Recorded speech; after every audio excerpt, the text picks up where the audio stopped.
Hello, friends, and welcome to episode 506 of the Juicebox Podcast. It finally happened. I received an email from an endocrinologist who wanted to come on the show. I've been waiting for this for so long.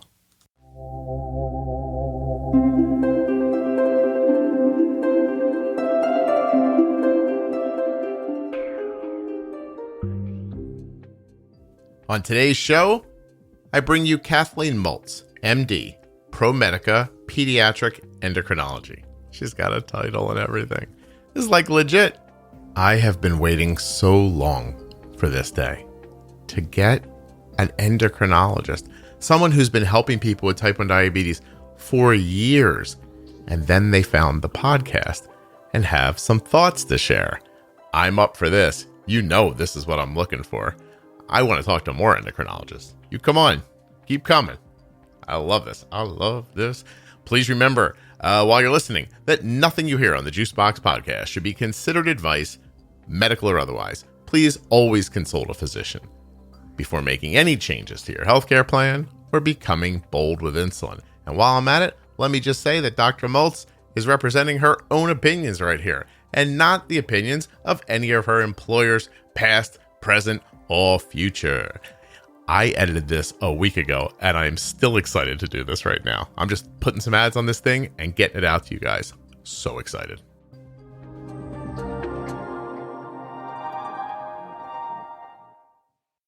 This episode of the Juicebox Podcast is sponsored by the Dexcom G6 Continuous Glucose Monitor. You can find out more and get started today even at dexcom.com/juicebox. Do it. Just do it. Just listen to me. Just go do it. While you're out there doing things, why don't you check out the Omnipod Dash? You may be eligible for a free 30-day trial of the Omnipod Dash tubeless insulin pump. I don't know if you just heard what I said, but you could be pumping with the insulin for the free for 30 days. Find out if you're eligible. Omnipod.com/juicebox. I'm getting right to this. It's a long episode. I loved it. I was very emotional at points. I don't want to ruin it for you now, but dig in. Kathleen's terrific. This is an insightful episode. I'm Dr. Kathleen Moltz. I'm a pediatric endocrinologist, and I'm really excited to talk to you, Scott. I'm very excited to talk to you as well. I have been waiting for an email like yours for a very long time. So thank you very much. Sincerely, I'm genuinely saying that. Okay. So I guess let me tell you why. I start this podcast and I think to myself, everybody can benefit from good information. And I think that's counterintuitive to how people think about it. I think on some level, quietly in spaces and corners, there's the idea that some people can understand this stuff better than others, and that some people just aren't going to do as well as others. And maybe that's it. Maybe that's just how it has to be. And I always thought, no, we could boil it down to these simple ideas that I think almost anybody could understand. And then once it started to prove itself out on the podcast, I started thinking maybe doctors will hear it one day. That was really like my thought. And I do get notes from people who tell me that they found the podcast through their physician, which I think is amazing. But if you listen, you know that every once in a while I throw it out there. I'm like, hey, if you're a CDE or an endo, and you find this helpful, and you're the one that said hello. So thank you so much. That's exactly why I actually sent the note. I actually didn't start listening to your podcast until maybe a month before I sent the note, which is maybe 2-3 months ago. I had heard about it before. I mostly listen to other kinds of podcasts, science fiction-y types of podcasts on my 70-minute one-way drive to and from work. Mm-hmm. And I got caught up on all my other podcasts. And then I was looking for something. So I searched for a bunch of different diabetes podcasts, listened to one, super boring, listened to another, really not focused on type 1, focused on type 2. So I'm like, well, I've heard of Juicebox before. I'll try this. And I listened to one of yours and I enjoyed it. So I listened to another one and I enjoyed that. So then you mentioned the Pro Tips podcast, and I started at the beginning, just like you recommend. And I listened to the Pro Tips podcast and I almost quit listening to you because I'm excited. Go ahead. Why? You bash doctors. Do you feel that? Is that how it feels? That's how the first and it wasn't just me, because I turned to everybody in my group and I said, after I listened to a few more, I didn't give up. I listened to a few more. And after I listened to a few more, I told the rest of my group, I said, hey guys, you have to listen to these pro tips, but you've got to get past the first one, because the first one seems to medical bash. I call it doctor bashing because I'm a doctor, but like it bashes the medical community a little bit. I don't think you intended it to come across that way, to be honest. Having heard now, oh gosh, how many of your podcasts have I heard? I don't even know. 130, 140 out of the 500. Right. But it definitely is harsh. And one of my nurse practitioners who listened to the first one came to me and said, Dr. Moltz, I don't know if I can keep listening to this. Does he continue on like this? And I said, no, he doesn't. You have to listen. The concepts are really awesome. And it got me thinking about a lot of things. And that's how I binged through all of the pro tips and then all of the defining diabetes. And then I listened backwards through 2021. And then I started in 2015. And I'm July or August of 2015 at this point, and still keeping up to date on 2021 and moving backwards through 2020. Wow, that's amazing. First of all, everyone should listen like that. Thank you very much for saying it that way. You're welcome. I agree. That's how I tell people to listen when I recommend your podcast. I can't wait till you get to the first handful of them. That's going to be super interesting to hear how you feel about those. So, okay. So now I want to say that if I was, let me take this out of our space for a second. If I was a garbage guy and every week I rode by your house and I grabbed the garbage, and I did a really good job of grabbing the garbage for some people, and for some people I did a medium job, and for some people I left trash strewn on their front yard, and I was going to make a podcast to talk to all people who are serviced by garbage men, I might start by saying, hey, I know some of you get great service, and I know some of you get what you think is great service, but some of you aren't getting good service at all. And so I imagine if I'm now the garbage man and I'm the guy that does a great job, I'm like, hey, what's this about? Garbage men do great jobs, but they do a great job, not everybody. And so, no, and I get that. I get that. No, but I'm super. So is that actually a term? Like, is doctor bashing like a term that exists in the zeitgeist that I'm just not aware of? It really is. Okay. So I belong to a number of Facebook groups. I don't spend a lot of time on Facebook, but I do find I get a good amount of support, and there's great forums for asking questions. Some of the groups I belong to are women physicians. Some of them are endocrinologists, both adult and pediatric. Some are just pediatric. Some are just like people who are interested in the same things or going through the same life experiences. And doctor bashing is a real thing. We often, I'm not going to speak for we, I'm going to say I have come across a number of situations where people will express their disappointment in their interactions with their group of physicians, nurse practitioners, physician assistants, not always being able to tell the difference between us. And many people in the same conversation will agree with them. And then they'll turn and look at me and they'll say, oh, I'm sure you're different, with very little sincerity. Right. So there is a little bit of, what's the right word? Defensiveness. Okay. That many of us come into conversations with when we hear others making critical statements that don't seem to recognize what, at least I feel like, most pediatric endocrinologists' basic motivation is. Yeah. Well, I would imagine everyone's, So I want to say this. I imagine everyone's basic motivation is good. Like, I think it would be a weird profession to take up if you weren't interested in helping people. But I don't know that makes a difference. Boy, maybe I do sound harsh. I don't know if that makes a difference.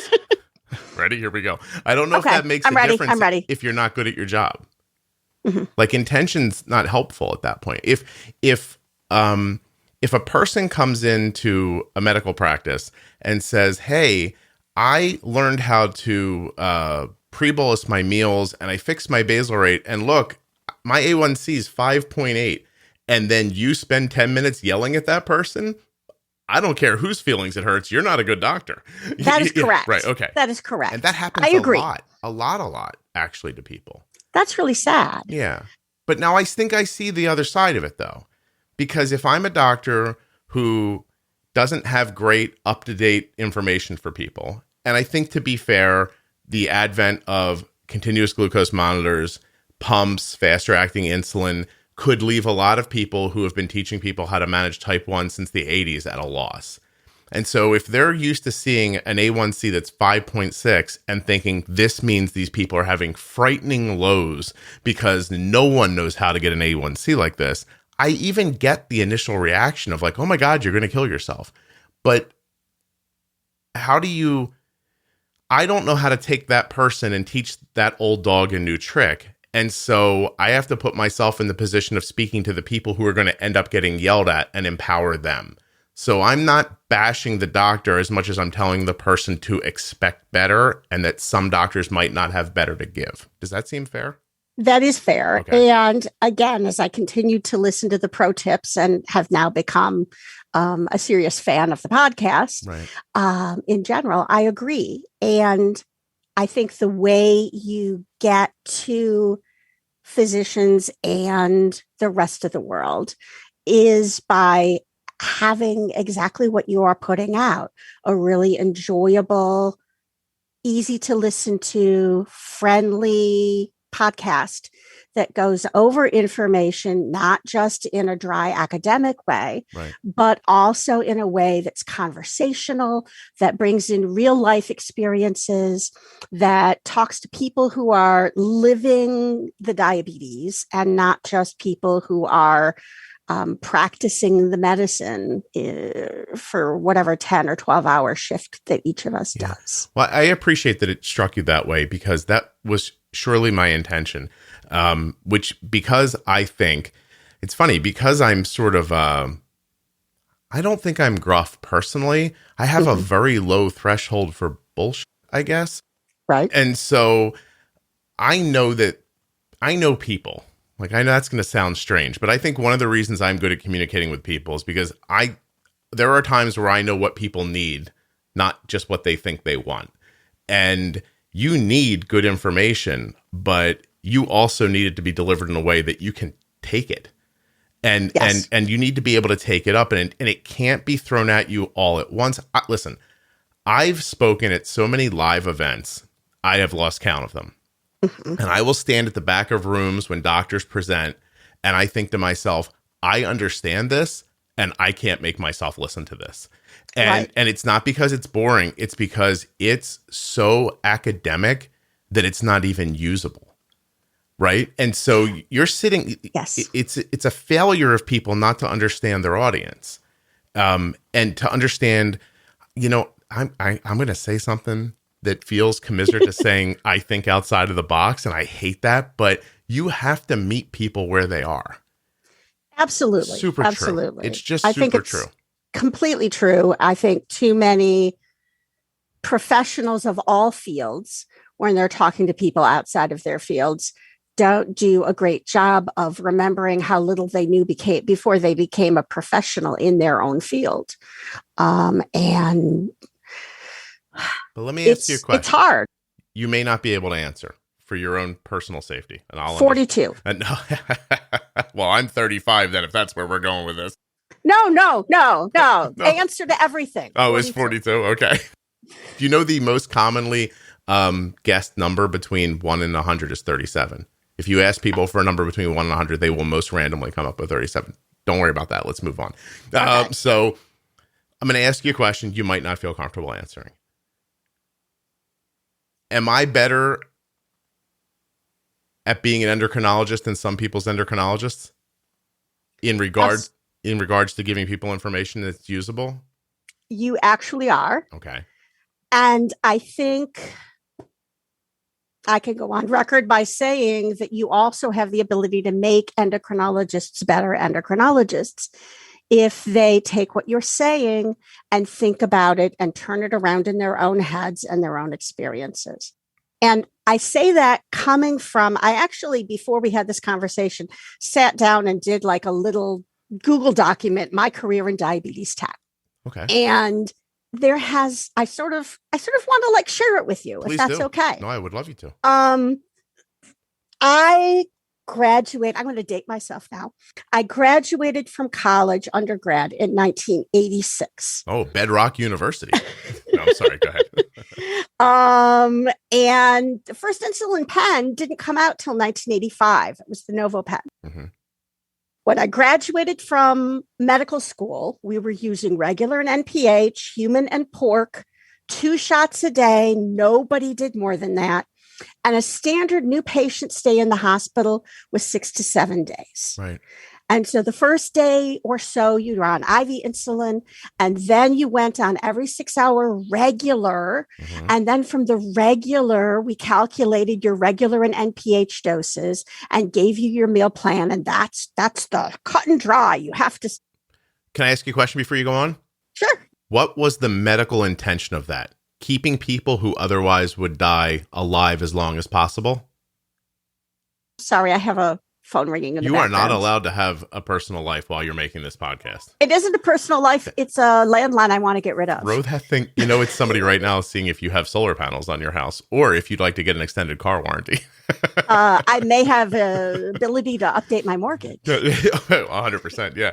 So that's not a judgment. That's the No. I understand. Yeah. It was truly, this is the best we know that will help people live a reasonable life with low risks of having hypoglycemic seizures and dying, and probably higher than we want risks of having high blood sugars and complications. Yep.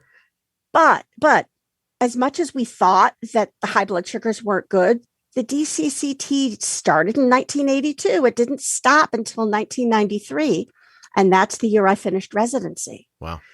So we didn't have all of the stuff that you and your daughter benefited from, which was even checking your blood sugar more than once a day was actually important. Right. So in those first years when I was in residency, like having a patient come in and having a handwritten logbook because nobody had download programs, and looking at the logbook to see how many days of numbers were written in the same color ink or pencil. So you could guess how many of the numbers were accurate and how many of the numbers weren't. Right. That was kind of the standard we worked from. Yeah. And you manually calculated averages for breakfast, lunch, dinner, bedtime based upon, the 3 glucose numbers a week in each category that someone might get. And you made a guess about which regular and NPH doses might need to be changed. Right. So, it wasn't malicious. It was truly what we had to work with. So tell me, as a person who came up through that, is it just not, what's the question? Why is it so difficult to learn something new when you've been taught a certain way? So you got to listen to the rest of my story. Oh, I'm listening. Go ahead. No, okay. Go ahead. So I graduate from residency. I go into fellowship. Humalog is approved at the end of my fellowship. Mm-hmm. And I had, I think, a really excellent fellowship. I feel like I got excellent training from people who are thought leaders and research leaders. I didn't, even through the entire training, have the opportunity to teach another patient how to give an insulin injection. And I joined a practice that was a private, mostly outpatient specialty only practice in the greater Boston area. Okay. And the practice model was no one is admitted to the hospital unless they're in moderate to severe DKA. Mm-hmm. We teach everybody in our office. The doctor stays after work and does all the teaching. And so I found, like, my second day of work, I'm like, okay, I have to teach somebody how to give insulin. And I've never done this before. The practice, I think, was really instrumental in my being encouraged and supported in being more assertive. I'm not going to say aggressive with insulin. Right. So we used Humalog on almost everybody. We would mix Humalog regular and NPH, or Humalog regular and Ultralente. We would do 2 or 3 shots a day. We expected our patients to check blood sugars 4 to 6 times a day. We beta tested a bunch of the original one-touch glucose meters, the old clunky ones. And by the time I finished at that first job, I felt like my practice of diabetes was pretty aggressive. There were no CGMs still. Right. They were just the blinded, occasional patients who got the blinded professional CGMs, which were really impossible to use. They were painful to put in. It's really hard for somebody to gather enough information that you can look at the less accurate old CGM and make any sense out of it. Mm-hmm. And it was 3 days. Yeah. So I moved on to my second job. It was a more academic job. And at that point, when I changed jobs, the MiniMed Guardian CGM was just released. We were still sometimes using pork insulin. Mm-hmm. And the Omnipod hadn't come out yet. Yeah, right now. I understand. So through the next few years, I was kind of the lead in the diabetes section. And I tried to encourage continued proactive, let's give shots at lunch. Let's do insulin multiple times a day. I'm a very big pump proponent. Mm-hmm. So I've never had artificial durations of diabetes you have to have before starting on an insulin pump. And that, by the way, drives me batshit loony. I hate, sorry for the swearing. No, it's okay. I hate when people say you have to have diabetes for a certain length of time before you can benefit from a pump because it's artificial. Right. There's zero common sense or science. Do you think that? Go ahead. I'm going to jump in for a second. Does that just end up being like the pot roast story then? Like, I know. Yes. Yes. Right? I love your pot roast story. Thank Yes, it's the pot roast story. Okay. It's just that this is how we do it. And it might stem from that's what we've learned through insurance problems, or that's what we've learned through the company. So you just give people this artificial number so that they're not. It's almost the idea of you should under promise and over deliver, right?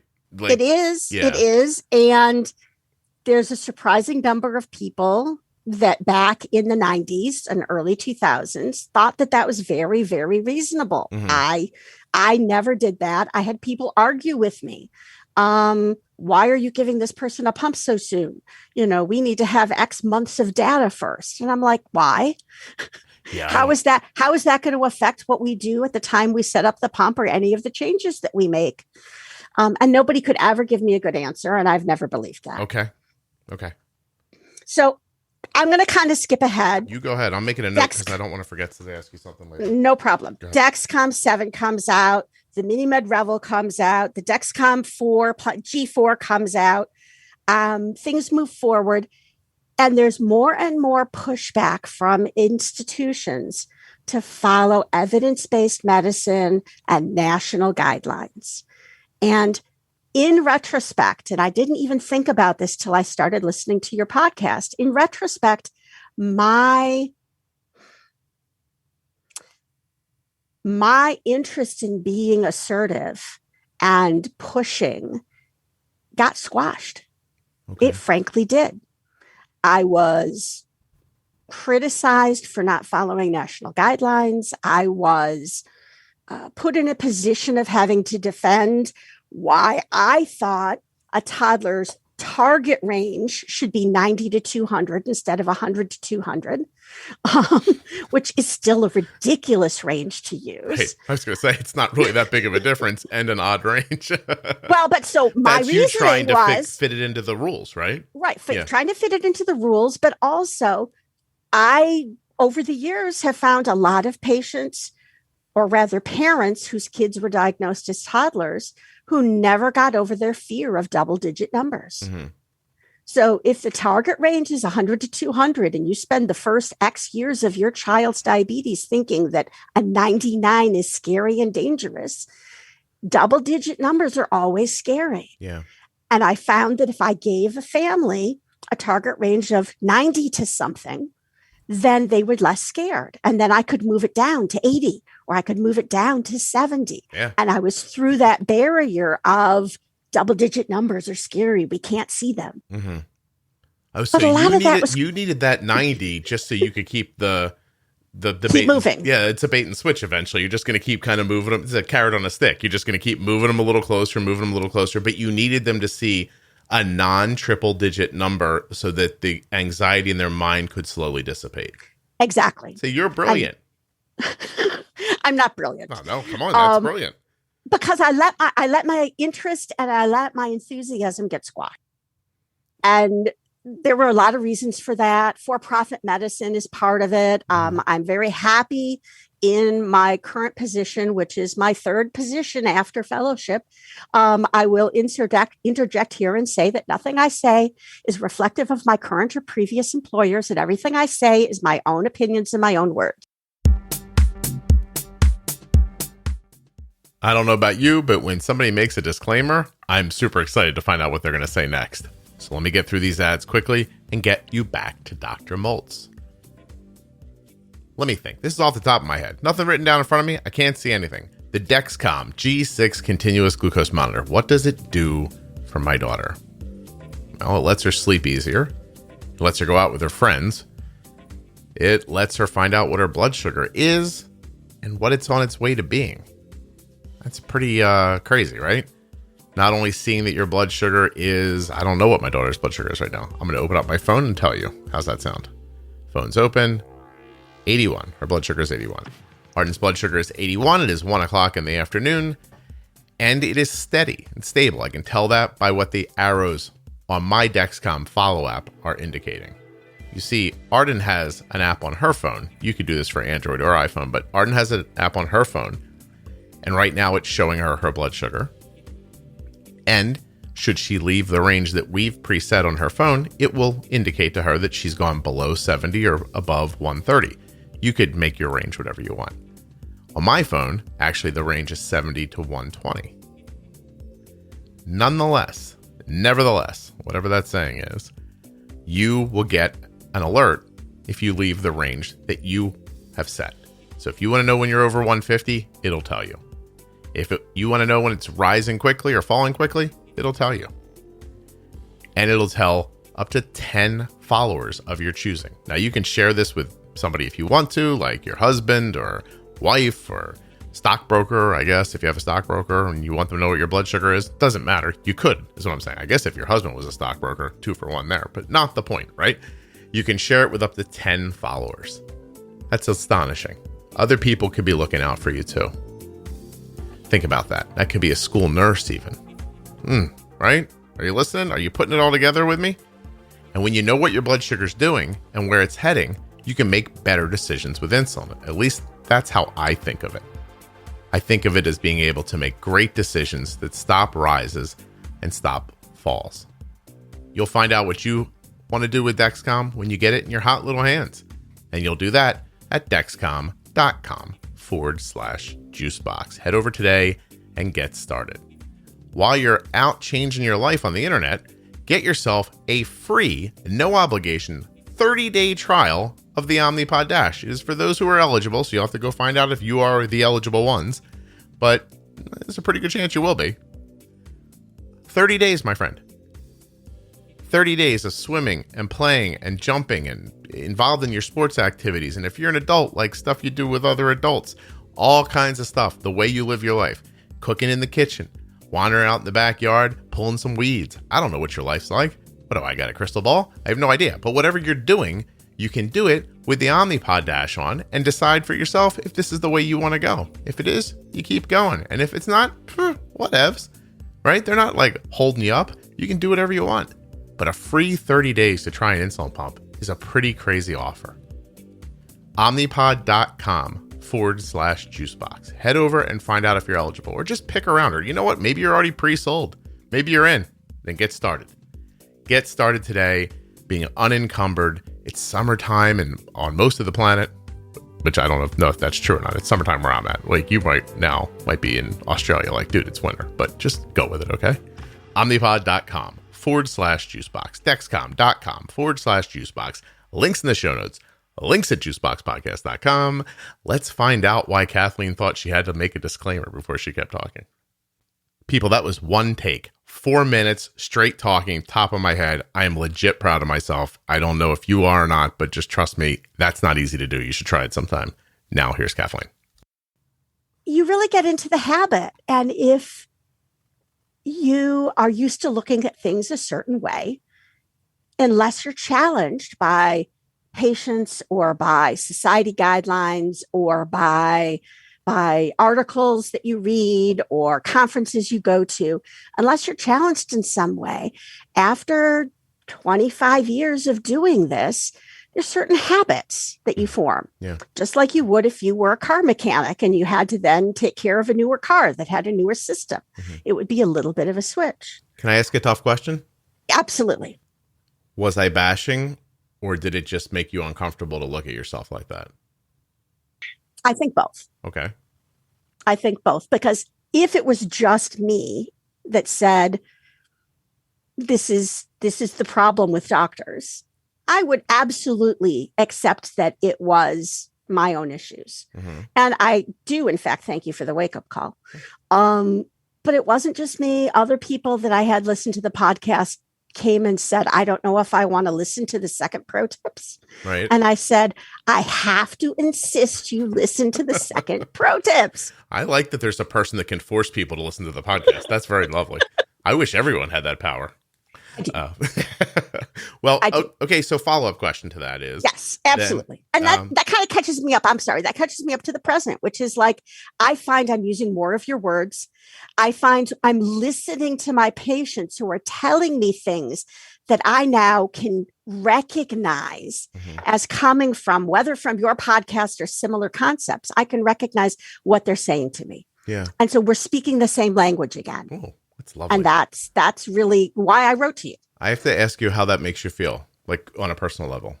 It makes me feel awesome. Excellent. It makes me feel just as excited about practicing pediatric diabetes and endocrinology as I did the day I graduated. That's excellent. Oh, I'm so happy for you. That I had any little part in that makes me feel very warm inside. And I'm grateful that you're telling me about this. And moreover, that you're willing to tell it to other people. Is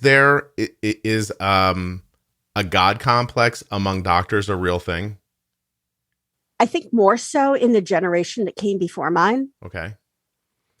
So I graduated medical school in 1990. Mm-hmm. I think there was more of that in the people who graduated before that.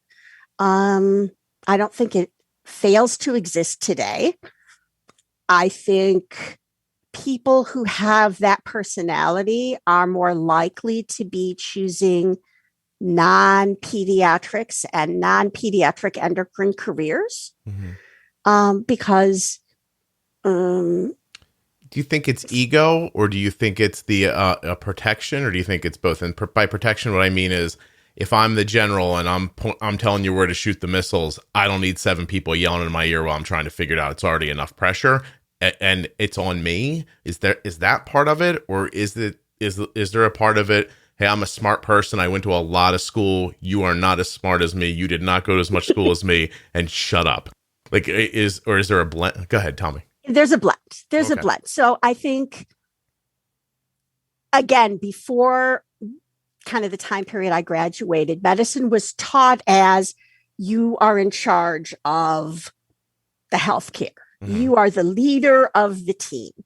And whether it was my medical school which was very avant-garde, or whether it was the time that I was in residency and fellowship, things have really switched to you are a leading member of the team, but you are not the only member of the team. And team-based care works better than solo practitioners sitting on their doorstep handing out prescriptions without instruction. Does the podcast become more difficult because it's a faceless, nameless person who, by the way, missed 53 days of his senior year of high school and never went to college? No. Oh, okay. It's just difficult. Is it difficult to? I'm imagining there are some doctors that just probably out of practice or again out of comfort or maybe security say, if the system doesn't tell me that these are the rules we're following, I don't want to hear about it, right? That is correct. Okay. I think my viewpoint has always been, I know a lot about diabetes. You know a lot about your kid. We have to work together to figure out a system that's going to work. Mm-hmm. And where I fell behind was in recognizing how many internet-based resources there are, like podcasts, like blogs, that Kathleen, I really never got into. I'm unaware of other resources, just for anybody well, listening. I mean, you have those resources. There's this podcast, and then I don't know of anything Jenny, else. Yeah. Jenny's different. Jenny's a deity. She's a diabetes goddess, right? That's of course different. She is. But she is another resource, and you can contact her. I'm teasing. I just don't want people to listen to their podcasts. That's all. But that is a part that people now have available that wasn't available when I graduated. Mm-hmm. You got information from textbooks that were already obsolete by the time they came out. Yeah. And whatever Jocelyn published about take care of your diabetes. I actually have a really old Jocelyn diabetes book from the 1950s with glass syringes and a picture, black and white picture of a girl at diabetes camp smiling. Well, I think this format is amazing. I'll tell you, 3 is the official number of book deals to write about diabetes I've turned down. And always for the same reason, because by the time I write it down and hand it to somebody, it's too static and it's going to change. And then one day someone's going to pick it up and make bad decisions with it. I agree. That's why I like this way of talking to people. I agree, but go ahead. And I haven't. So I will preface this by saying I haven't looked at your blog. I really haven't. Oh, you don't have to. That's fine. I don't have a lot of time to read stuff. So I find the podcast to be perfect for me. Yeah. But do you have like cheat sheets that go along with the topics? No. For people who want something? Do you want to hear my theory on why not? Okay. Yes, I do. I don't have time. I am the podcast. I know that. Okay, there is no one else. Well, you have that group of volunteers that are like cataloging and they fell off a little bit. If I had ability to yell at them, I might yell at them. So, but no, anybody who helps is generally nice and amazing. But here's my theory. It has to come in slowly and it has to come in organically to your brain because that's how you'll understand it. So I'm mass market talking. And you can listen to other people who say like, oh, a lot of people read my blog or a lot of people listen to my podcast. I know how many people listen to those podcasts. Mm-hmm. Based on numbers, no one's listening to them. Okay. So when you are talking to hundreds of thousands of people at a time, you have to come from a different perspective. So I can't speak to everyone. I can't meet people where they are. So I have to start with slow matriculation ideas that get repeated in different ways. They need to be able to listen at their own pace. They need to be able to go back and listen again if they don't understand. They do need a place to go ask questions if they can't get something together. But I think that there are some people you can bring up to speed too quickly. And there are some people who are readily available to the information and can just absorb it in 3 seconds. I think there's an episode called Diabetes Fast Forward, where I had a woman on who found the podcast in the hospital during diagnosis. I heard it. And never once experienced any of the problems that you associate with people who live with type 1 diabetes. Now, I heard that. That's amazing to me. All that tells me is that's possible for some people. right? And for other people, like I'm following a kid right now who's, I think had diabetes for 4 or 5 years. And the mother reached out and just said, look, I'm lost. I listen. It's not hitting me right. I'm always chasing the insulin around. I don't know what I'm doing. So for her, I said, you call me on the phone. And I can't do that for everybody. But the process of me speaking to her for an hour and then getting to watch how she figures it out helps me talk about it so that other people in her situation can maybe benefit. And I think that's it. I think there's something to do with the way it's disseminated, my theory about how it should be disseminated, and my understanding of how to speak to people, and that I'm speaking to a varied audience, but do not want to leave anyone behind. I say it here all the time. I do not understand when we take a classroom full of people, choose the 5 that are, need the most help, and then abandon the other 15 because we want to make sure no one falls behind. I think there's a way to teach everybody where they are without letting anybody fall behind. Anybody who's interested. So I find that when I speak to people, the one factor that ties them all together, the one reason I can tell they're going to be successful one day for whatever they want success to be, is because they're genuinely interested and they're trying. That's what you need more than anything. Now, if you try really hard with the wrong tools or the wrong information, then you're screwed. And then diabetes will make you insane, because you're going to be like, I don't understand. They said to pre-bolus, but if you're pre-bolusing 10 minutes too long or 5 minutes too short, it's not going to matter if you're pre-bolusing. It's just going to create a different problem that you don't understand down the road. Will everybody get to where I am or to where Jenny is? I hope so, but I don't imagine they will. But I do think that a lot of people can roll around with 6A1Cs without getting low all the time and get to keep all their fingers and toes and vision for their whole life and live into their 80s. That I think is possible, and very humbly, or maybe not so humbly, I believe that information lies within the episodes of this podcast. So I agree, but I have a question for you. Ooh. How to phrase this. Okay. It's hard, isn't it? Go ahead. It is hard. You're good at this. I'm not. So,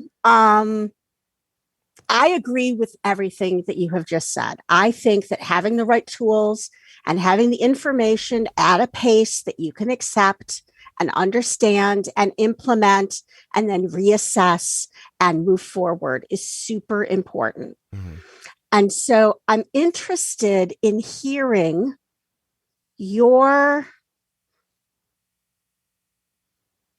opinion on how new onset education with a family that has no background or information about diabetes can be better.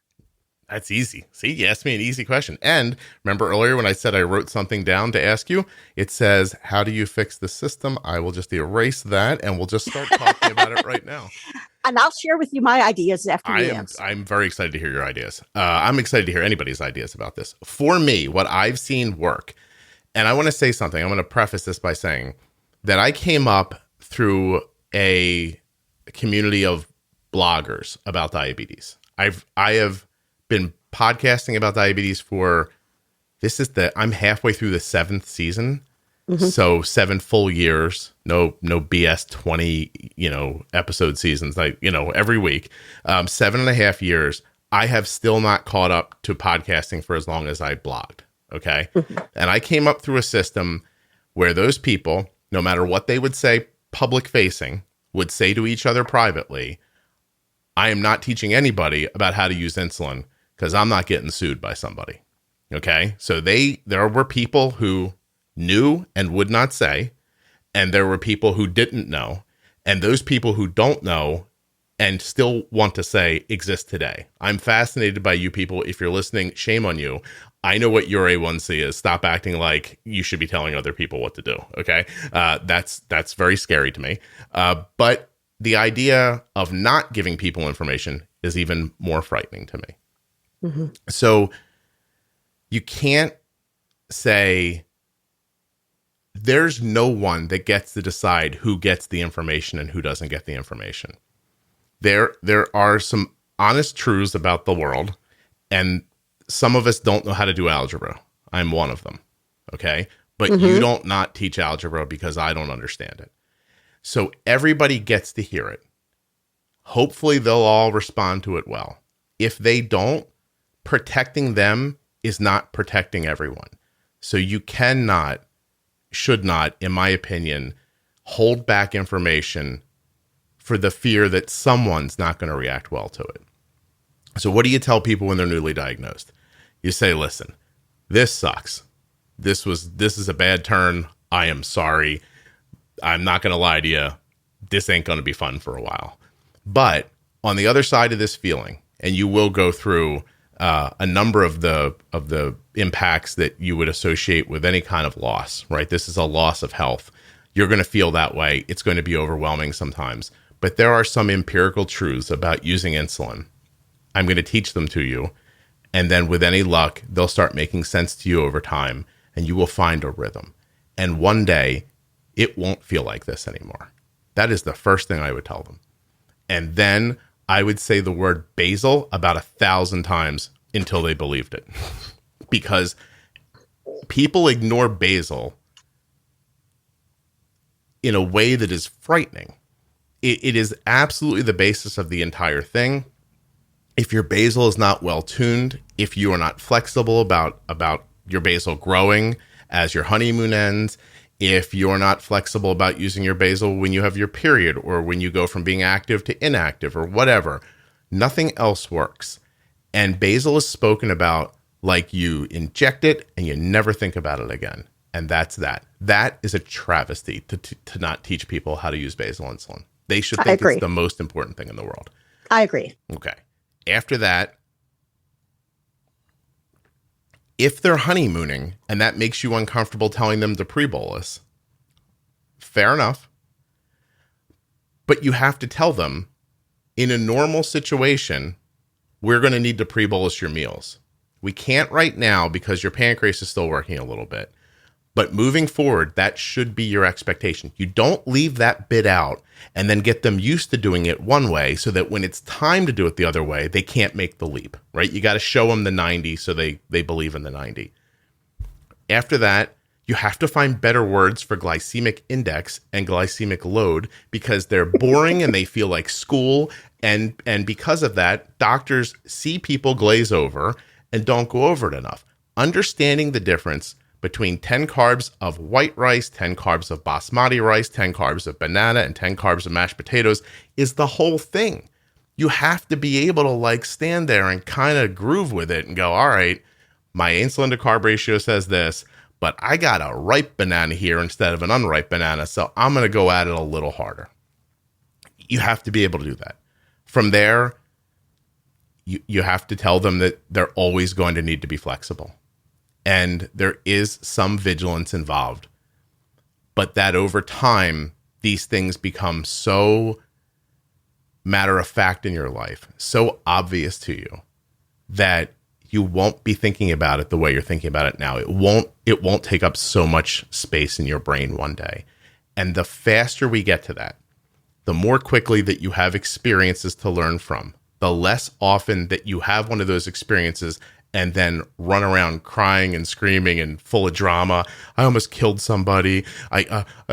Isn't it crazy that a cookie saved my life? It's crazy that a cookie saved your life. Okay, let's keep going now, right? Why did you need the cookie? What happened here? Don't waste this experience, right? The more experiences you waste, the more experiences you're going to have go wrong before you figure it out. You tell people that, and then trust them. And some people are going to want to do well. Some people aren't. Some people are going to struggle. Some people are going to thrive. And then you figure out who those people are and reorder them and go over it with them again. But I have about 90% confidence that there is no one you could find that I couldn't speak to for an hour and stabilize their blood sugars in less than 48 hours after that.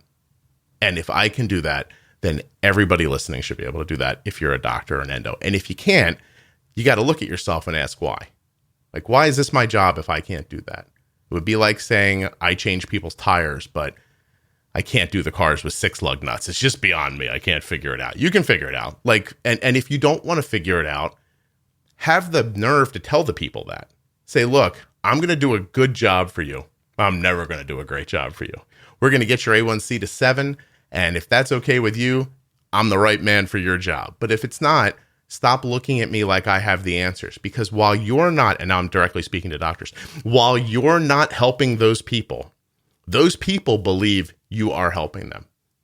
And then they go home and have experiences that counter that feeling, and you are making them crazy. You're telling them it's okay, and then they go home, it's not okay. They don't know what to do. They can't trust how they feel. They want to trust you. And there's a mental conflict that happens that I've seen burden people to the point of wanting to end their own lives. So you can't just, you have to at least be honest with them. There, that was way more than your answer to your question. I'm so sorry. I talked forever. You talked a lot. I feel bad. So thank you, first of all. Yeah. I think I've worked with a lot of different doctors, nurse practitioners, diabetes educators, dietitians, social workers, psychologists over the years. And there's definitely something that some people do well and some people don't do well. And that's setting up the fact that what someone needs to know in the crisis moment of learning that your kid has diabetes isn't all there is to know. Mm-hmm. My entry into a room for years has been, hi, I'm Dr. Kathleen Moltz, and I'm sorry to meet you. Yeah. Your kid has diabetes. None of us wanted that, but I'm glad I'm here to help you. Right. And what we're going to teach you for the next couple of days in the hospital is going to be the beginning of what you need to know. And I think giving people all the information at once when they're struggling with figuring out the beginning stuff doesn't necessarily work, but making sure everybody knows all of the stuff exists and has access to it, right, I think is important. So like to give the off label example, you're not going to have somebody read Shakespeare if they can't identify the letters of the alphabet. Mm-hmm. No, for certain. I mean, if you ask me more directly, I'd say the Defining Diabetes series is huge because it takes weird terms that you don't know. It puts them into some context and gives you an example that you'll probably bump into along the way of it. That's huge. I have to say that at the end of all that, I would probably tell them everything I just said to you is probably going to fall out of your head in the next 30 seconds. And I don't expect you to hold on to it. But here's where we're going to start. I'm going to try to help you get your basal insulin right. We're going to figure out your insulin to carb ratio, and then we're going to move forward. But I think what you need to leave with them is the idea that this is going to change. These ratios are going to change, right? That because the amount of time that I see people who can't take their basal rates from 0.25 to 0.35 because they think it's an exhaustive amount of insulin that's going to kill everyone, right? You know, like they're like, no, it's 0.25. I use my personal example all the time. Someone handed me Novolog in a hospital. And for 5 years, I just believed that's what insulin was. I didn't know there were other brands of insulin. I had no clue because the guy in the white coat said, hey, here's your insulin. I was like, ooh, this is insulin. I never once could have questioned that. And when someone told me, you should try a Pedra, I was like, oh, like I remember the moment. I was like, how would I be able to do that? This is insulin. Novolog is insulin. I wouldn't be able to try another insulin. The doctor didn't say another insulin. You get caught in that loop so quickly about trying to get somebody to pre-bolus, trying to get them. So you can't, my point is, yes, I understand they can't know too much. They can't run before they walk. That's obvious. But you can't tell them what walking is the only thing that exists in the world, because then they get scared and screwed over and they get stuck walking then. Agreed. Yeah. Okay. Agreed. Okay. Yeah, no, I think we're saying the same thing. We are, yeah. I think a lot of people really, a lot of doctors, a lot of educators don't do that second part. I think we're all pretty good at doing the first part, which is this is what you need to know to survive and get your kid home from the hospital. Right. Or if they're not in the hospital, this is what you need to do to survive. And the part that a lot of people miss is, and everything is going to change. Right. And 90% of what we thought was true 10 years ago is now not true. Mm-hmm. And that's going to be the same thing 10 years from now. 2 questions about the same sentence. Do you agree with the sentiment that that's do not die advice? And do you hate that that's the way I say it? Yes and no. Oh, thank you. The more you agree with me, the happier I get, just so everyone can understand my psyche. No. That's very obvious. Yeah, thank you like being right. I do. And most of us do. Oh, I don't like being right because I like everyone likes being right. I'm just stunned when I'm right sometimes. Because the podcast is completely off the cuff. So the first time I said that's do not die advice, those are just the words that popped into my head while I was saying it. That pro tip series that you listened to was not in any way scripted. And many of the episodes started with me going, hey, Jenny, you want to talk about pre-bolusing today? And she'd go, okay. Because I didn't even tell her what we were going to talk about until we got on the call. So those are real, legitimate conversations that were not pre-planned in any way. That's why this works. Yeah, I think so too. That's why this works. Yeah. You start writing down bullet points. I just know how my brain works. If I started, some jackass came on a podcast and started reading to me from the Pink Panther book, I'd be like, "Ooh, I'm out of here," like pretty quickly. Even if, and here's where I'll talk to you. Forget diabetes for a second. As a communicator, I always say, I don't think I've ever said it. Maybe I've never said it out loud on the podcast, but I've learned something about people. Okay, if you put dog crap in a bag and offer it to somebody, they don't want it. But if you call it free dog crap, they'll be like, "Ooh, I didn't know it was free." So there's a psychological thing there. People will take a free thing. I learned that in a marketing job I had when I was little. Here's what I learned about podcasting. If it sounds forced or fake, or it's noisy, or people click when they talk, or breathe heavy after they talk, people will not listen. It turns them off. Even if you told them, 45 minutes into this conversation, you have to listen to all 45 minutes, but 45 minutes into this conversation exists the secret to life. 65% of the people would shut it off if you just clicked your words. If I popped my peas, they'd leave. You have to give people, they don't even realize it about themselves, but you have to give it to them in a way that they're happy to take it in, so that when that information comes out, they're having a good experience already. And so everything that gets said gets absorbed. You're actually doing a great kindness for people in the future right now. You don't even realize it. But by giving me kind of your quote unquote seal of approval, anybody who hears that, the next time they hear me say something that rubs them wrong, they'll take an extra second to listen. And so that's where the trust piece comes in. It's super important. I just told a woman this morning, she told me her 14-year-old daughter is difficult and won't listen about diabetes. I responded, "You're hilarious that you think it's your 14-year-old daughter that's difficult." Mm-hmm. I also said, by the way, for anyone listening, I like girls who ask a lot of questions and aren't pushed around. I think they end up being amazing adults. And it's a little difficult when you're parenting them, but it's a great sign for the future.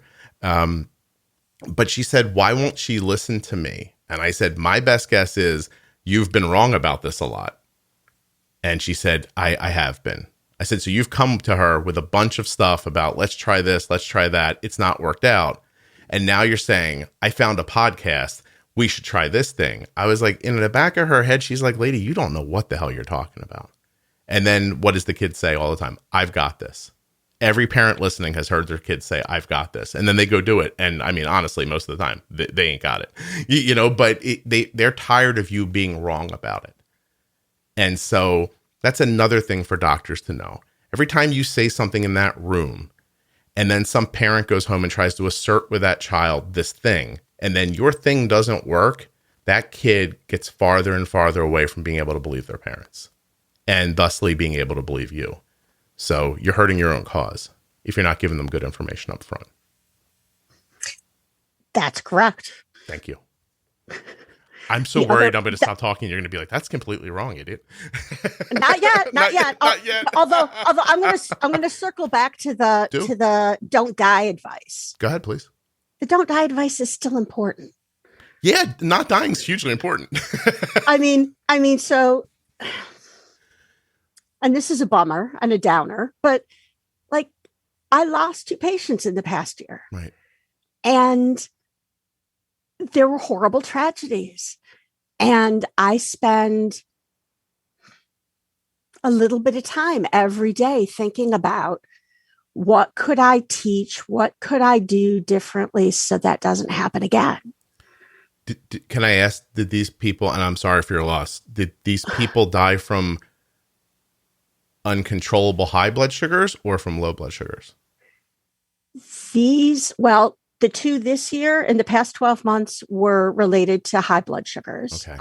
A couple years ago, it was related to low blood sugars. I don't think there's a single pediatric endocrinologist working that doesn't have memories and scars on their heart from the people we've lost. Yeah.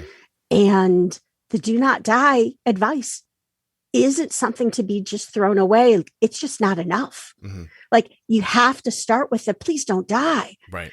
And then you have to go to I want you to thrive. I want you to have a good life. I want you to enjoy yourself. I want you to have appropriate developmental stages, both in your regular life and in your diabetes life.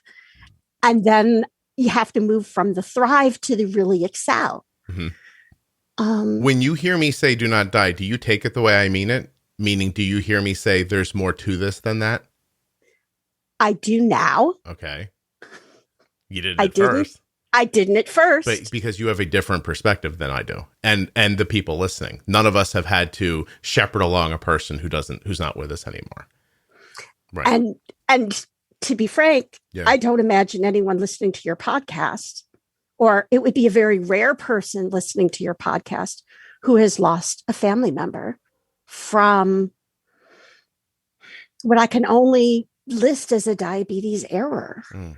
Yeah. And whether that error was in action, in understanding, in technology, in what they were taught, in what they took, in insurance coverage of what they needed, mm-hmm. in the postal service, in parenting. So when you get back to the beginning of the podcast, you're gonna bump up on on an episode, I think just called Matthew Halver. So you forget that I went back to the beginning and I'm listening from beginning forward and end backward. I'm doing both. So my experience speaking with Lyndall about her son who passed away in college, I can't remember any of that conversation except the part where she said that she would have rathered her son have 21 exceptional years over having 40 scared years. And that really, really stuck with me. And so I'm money where my mouth is because my daughter could pass away. Like there's nothing to say that she couldn't. And I just I believe right now in this moment that if that were to happen, I think I could say what Lyndall said at that moment. I believe that academically right now. I also want to point out that one of the things doctors lack through no fault of their own that I get to have, and it's an amazing benefit of the podcast, is that I get to, and the more popular the podcast gets, the more of the world that it covers, the more far-reaching it becomes, and the different stories I get to have. So you guys get to listen to them, which is one experience. I listen to podcasts that I don't produce, and it's one experience. But having a conversation like this with a person, every time I do it, the one we're having now, the one I had yesterday, the one I'm going to have on Tuesday, they change me and inform me differently every time. And then, and this is going to sound really high-minded, please don't take it that way, then I become a conduit for that information. So then it's my privilege to stay here and have these conversations and then say something off the top of my head that just occurs to me. But it doesn't just occur to me. It comes from this amalgam of conversations that I've had. And so there's something about having like a sphere of information that can listen to you and then spit back out the best guess it has based on everything that it's heard, that I think is really valuable. Does that make sense? It does. Okay. It does. And to some extent, like as a physician, we hear over years thousands of stories. And as a pediatric endocrinologist, I have the privilege of helping and watching kids grow up and getting information from them and learning and then kind of letting it stew and transforming it into something that someone else can use is the same thing I feel like I get from listening to your podcast. And I feel like other medical professionals, if they listen, can get from listening to your podcast. This is very cool. I will tell you too, you're at a disadvantage because I imagine that the stories you hear are probably fairly similar from person to person and never the good parts. It's probably always more over the struggles, what's not working. And then once in a while, like, hey, like you get this happy, like, look, I'm going to tell you right now, one of the best memories of my life is the first time I got Arden's A1C to really move after we got it at Dexcom. And I left the room and we were going out to fill out paperwork at the end. And I happened to look up and see our nurse practitioner there. And she looked me in the face, and we did not have the A1C yet because we actually got through the whole visit without it coming out of the machine. And she goes, "Oh, I was just coming back to see you." And she told me Arden's A1C, and then I broke down uncontrollably sobbing in front of her. And then this tiny little woman hugged me, and she's like, "You're doing a good job." And I was like, "Thank you." And all I could think was like, I've been trying for years for this to happen. Like I really didn't think I could do this. I never thought this was going to happen. I always thought I was killing my daughter. Like constantly felt like that. 24 hours a day, 7 days a week. In the middle of the night, I'd open my eyes, and my first thought was, is Arden alive? I'd put her in her bed, and the last thing I'd think when I left the room was, please don't die tonight. Like that's just like my whole life was like that.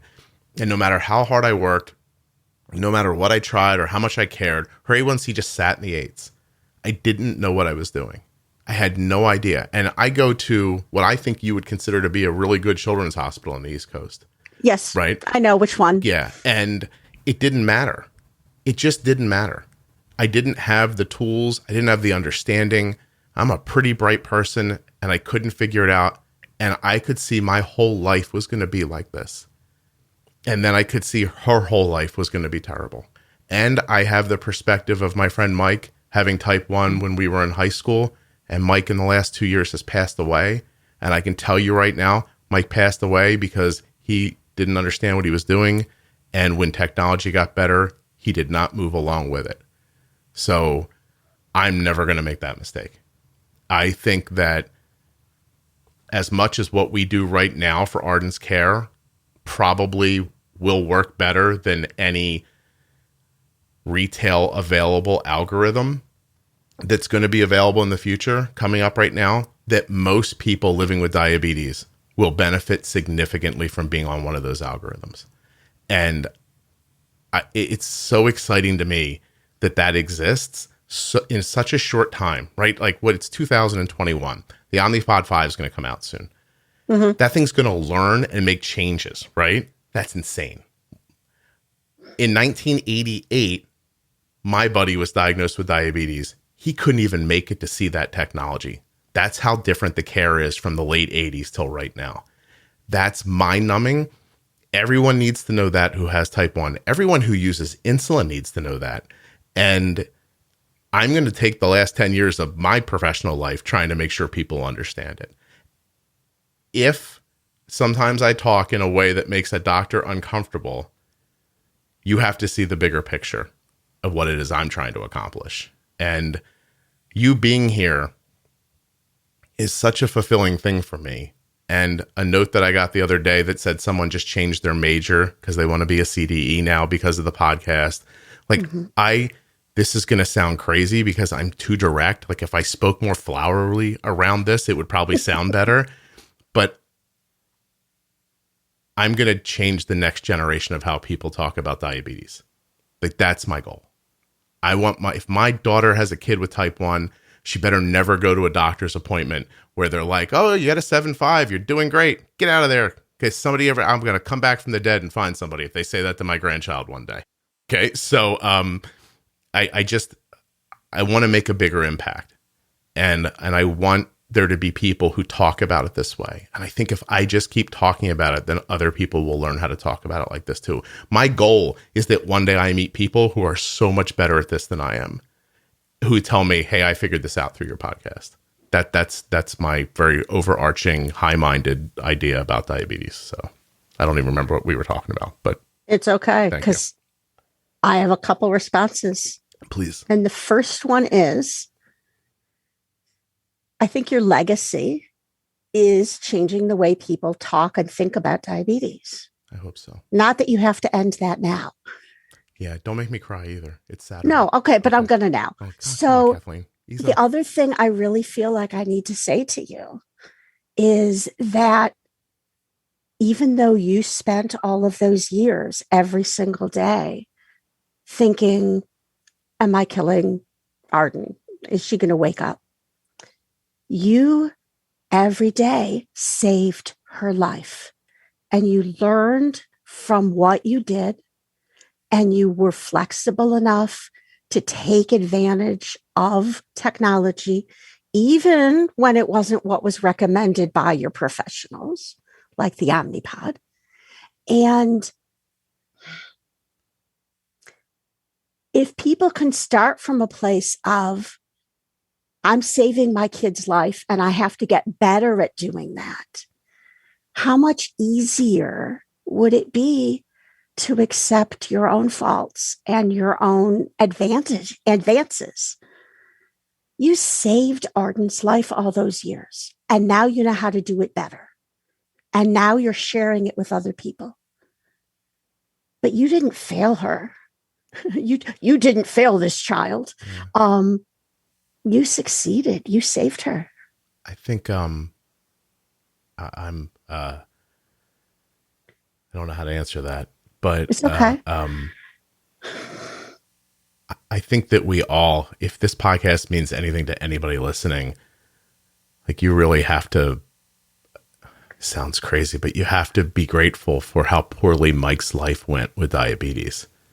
Mm-hmm. Because I have to tell you that it was such a part of our existence, and he was absolutely my best friend in the whole world, that when Arden was diagnosed with type 1, it took me weeks to realize that Mike had type 1 diabetes too. It didn't even occur to me. His care was so in the background and almost an afterthought that when my daughter was diagnosed with type 1 diabetes, my first thought wasn't, my best friend has type 1 diabetes. I didn't think of him that way. And that care model, it led to it. I mean, it led to his demise. It really did. It did. Yeah. And so I can't sit here and know that there are still people giving that advice, and it happens. It does. Yeah. It does. And that's wrong. Right. I have two, not the same, but similar to Mike's, that I think about. When I was in kindergarten, there was a little boy. I still remember his name. If you're out there, Reagan, I remember you. And he was diagnosed with diabetes between kindergarten and first grade. Yeah. And I remember as a 6-year-old, as a 5-year-old, thinking, what is diabetes? What does that mean? And I can't remember ever seeing him do anything for his diabetes.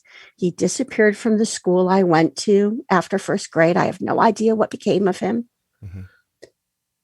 But I always wondered, like, how was his life? One of the first patients I took care of in my first job out of fellowship is another person who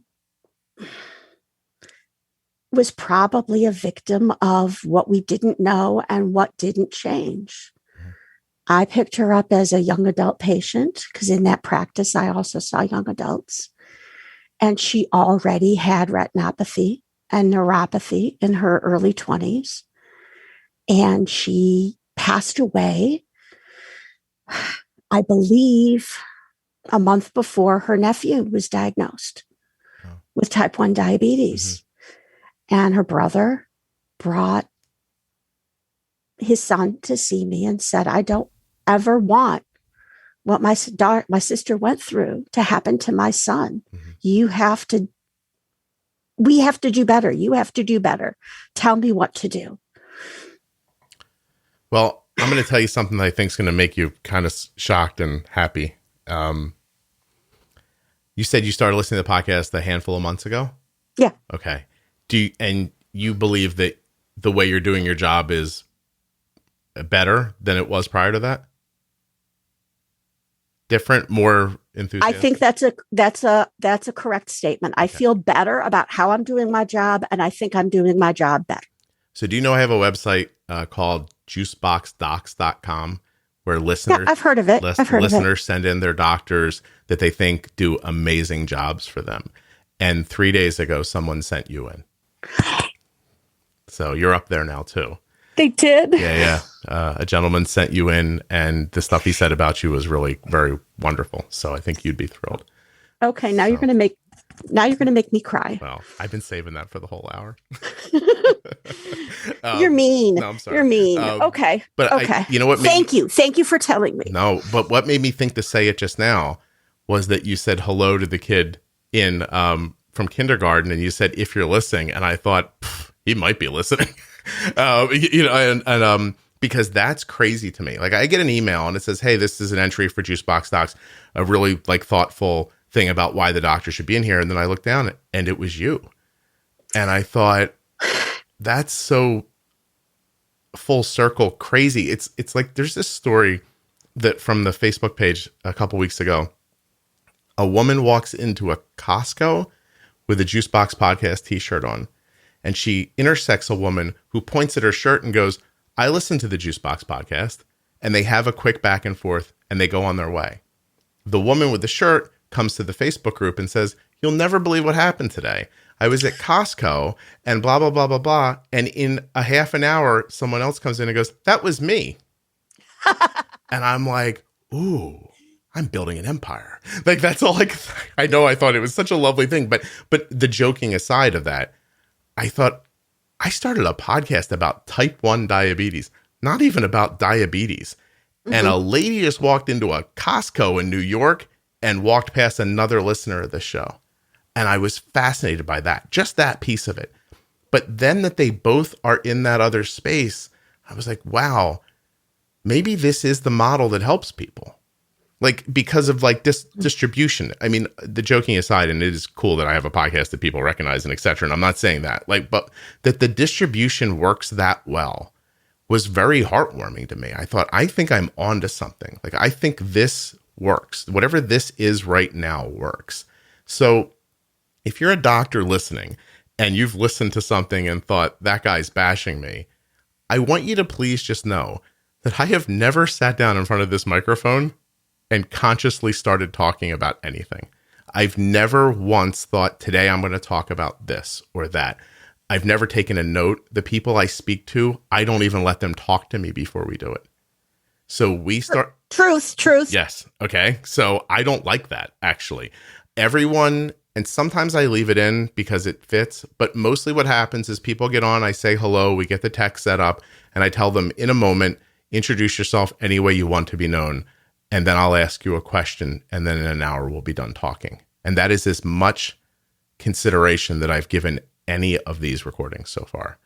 So because I like what comes out of this, like this thing, whatever this is we're doing. Like, you and I are making an amazing episode of this podcast. I understand that on one level, but personally, we're just having a really great conversation. And then on another level, we're helping people with diabetes. And on another level, we're helping physicians that help people with diabetes. Like, there's so much happening within these minutes. And I'm not aware of them in totality while it's happening. I'm just answering the questions the best way I can. And I think there's something to be said for that, for people who don't try to make everything seem so professional and clean. It doesn't work for most people.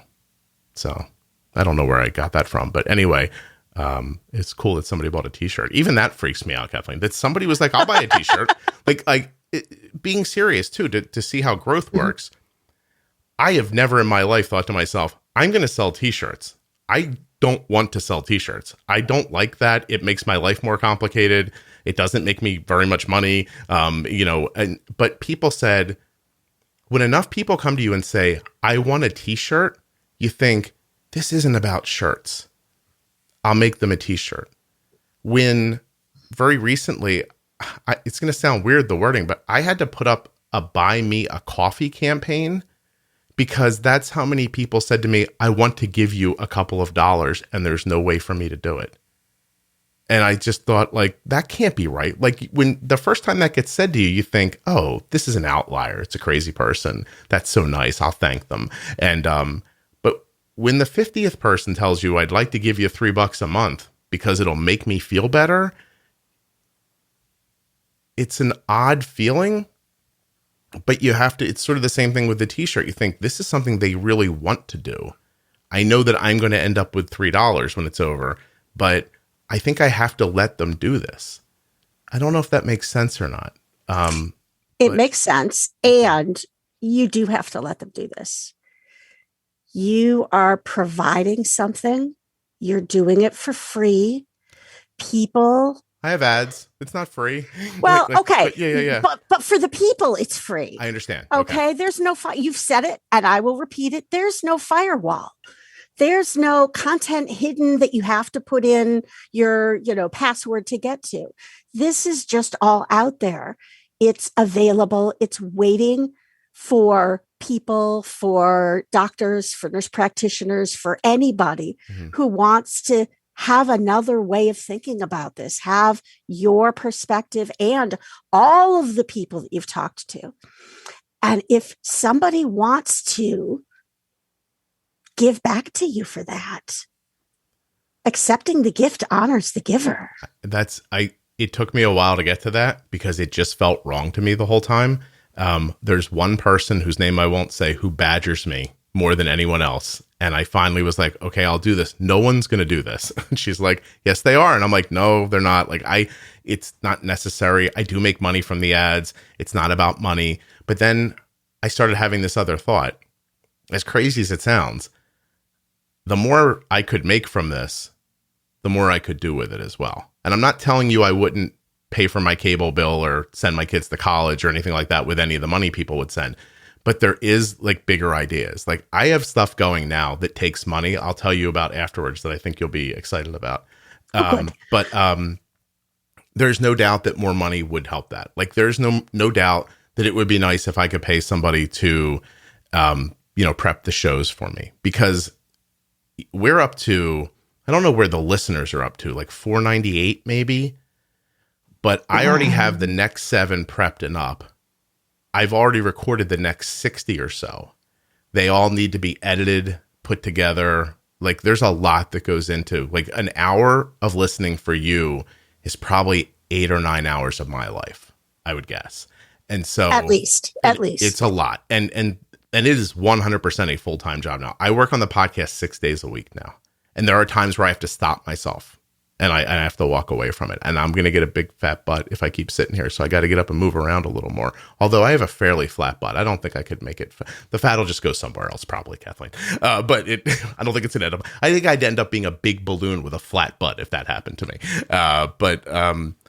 But joking aside, I do see the value in it. And I don't in any way disregard people's ideas that they would like to do that. I understand it. I am a person who, not on purpose and not by design, receives about 10 emails a day that at some point say, you saved my life. And that's heady and it's hard to absorb sometimes, So it wasn't what you set out to do. You set out to share ideas. You have episode 497 posted. And somehow my pod player says there's 507 episodes, and I've listened to 126 of them. Yeah, there's probably some extra ones in there before I knew how to really number them and do all that stuff. Probably, but 497 is what's up right now. Yeah. That's what I'm listening to before I go back to 2015. Yep. $4.98. It's actually interesting. It's interesting to hear your different style too, just for reference. Like I would say to people who are hearing this or who have been told to listen to Juicebox, Scott is right. You got to listen to the pro tips. You've got to listen to the defining diabetes, and then listen to whatever strikes your fancy. Yeah. Do it in whatever order you want, because there isn't a perfect order for anything. They're all good episodes, and they're all providing different information. I have never put up an episode and thought that is crap, but I need something today, so I'm putting this up. I've never had that feeling. There's some, like, I know there's so much. If you're listening, I know there are so many episodes and it feels overwhelming. And for most of you, you're not going to be able to listen to them all. And I get all that. But I think that to be a good content provider, you have to provide content. And if I put up one episode a month or one episode a week, I would never get to all the stuff that I've recorded. So I have to do exactly what Kathleen just said. I have to put it out there and you have to pick through it, and nobody can hold your hand. You're going to have to and I know I don't help you. I know that some of the titles don't have anything to do with anything. And I mean, there's one up now called Monkey's Eyebrow. So good luck figuring out what that's about. And but I can tell you this about it.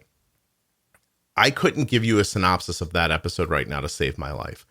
But what I know about it is I spoke to an adult female type 1 who moved around the country a lot, has a really heady job, is super smart, talked about what it's like to live with diabetes, had a really funny father with a lot of great stories, and I had a wonderful time talking to her. Will you take something different away from that than I will? Probably. But I can't tell you what that's going to be. I have no idea. You know, it's a very strange art form. Because I don't think it's the same thing to other people. I also think, am I getting better at it as I go? Yes. Yes, absolutely. That would make sense, but I don't know. Like talking to you right now, I can academically tell you I speak more slowly. I listen better. I don't feel as forced to be funny. Like that, I know I've learned over time. So I definitely have gotten better at it. But then that just makes me feel like I'm such a competitive person with myself that sentence just makes me wonder like how much better I could be at it next year. It doesn't make me feel happy about this space. It's like the downloads. I get so many downloads every day. Mm-hmm. And every time I see the number, I just think about how to make it into more downloads. I never think, wow, a month and a half ago, it was 30% less than this. I never think that. I'm always like, whoa, if we hit this, I wonder what we could do here.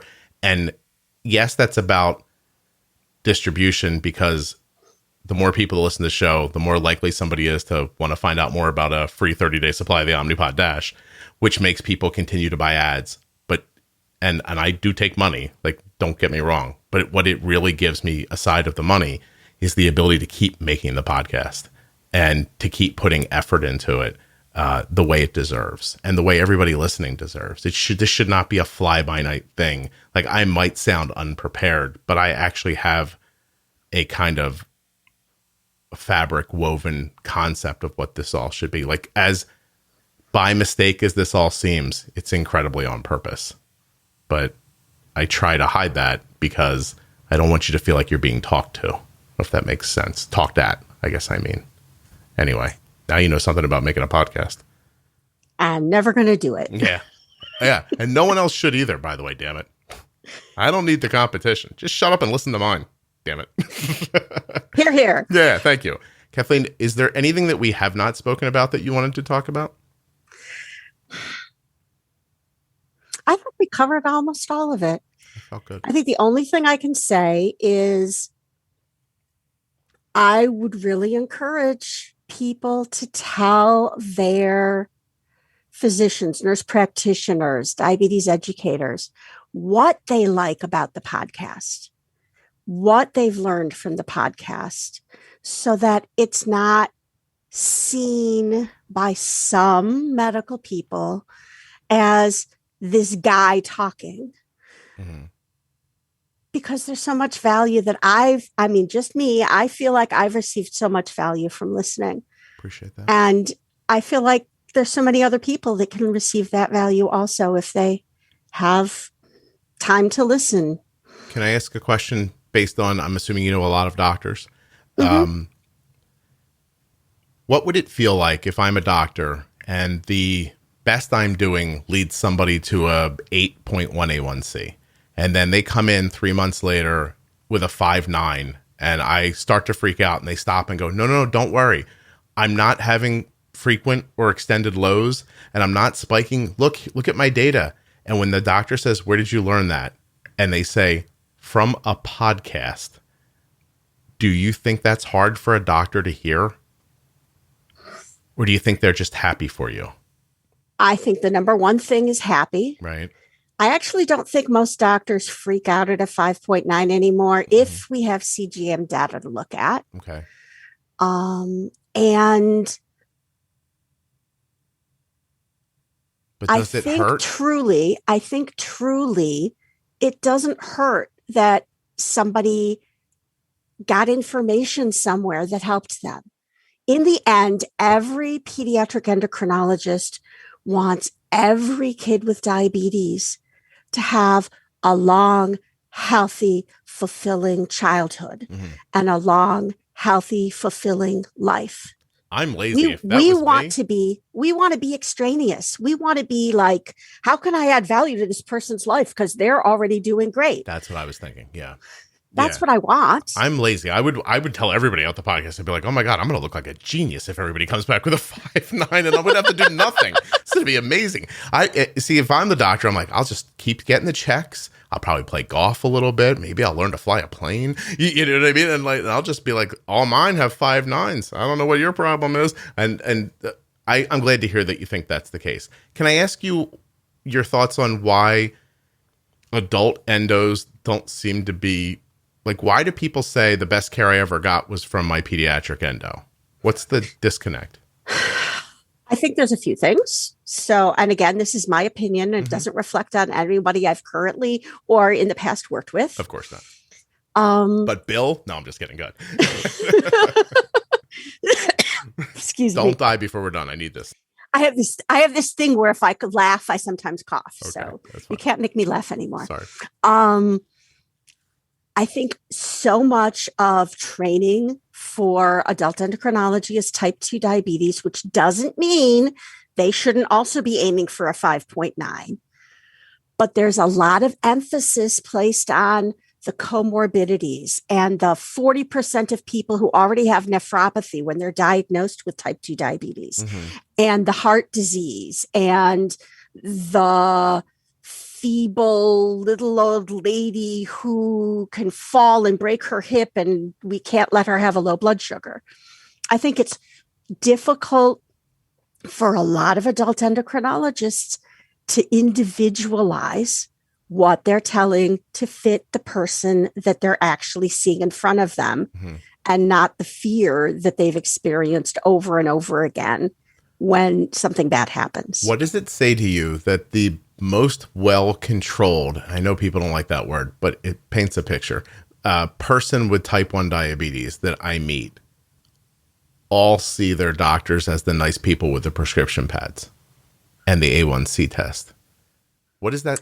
Does that just... I think they should see them as the nice people with the prescriptions and the A1Cs, and they get to talk about, the kids play or what the dog is doing, or, hey, did you know that there's this new product in Europe and I'm watching to see when it gets to the United States that I think is really going to help you. Like, there should be more that we can offer than correcting or incorrectly correcting things that somebody is doing right.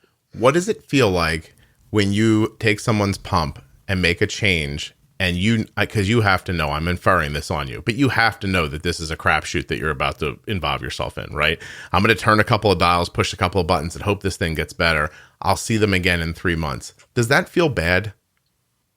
So I don't, in my practice, see them again in 3 months. Oh, go ahead.